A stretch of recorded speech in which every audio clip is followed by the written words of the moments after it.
growing a cover crop such as green manure in your veg patch can provide a variety of benefits for the soil in your garden. And providing nutrients, it can condition the soil, it will prevent weathering and erosion. And when the soil freezes, so it will erode away as it thaws.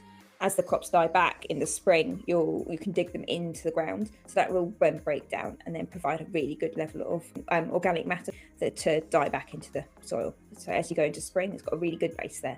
Having these cover crops to see through the winter will really help to maintain the structure and the condition of the soil, replenish a bit of nutrients as well. And as they get dug in the spring, like you would do with the vegetable patch as well, ready to replant or ready for the new shoots to start coming up, this really does do a really good job of supporting. But cover crops are really good and they're not used enough. People don't sort of think about them so much anymore unless you're in a veg patch.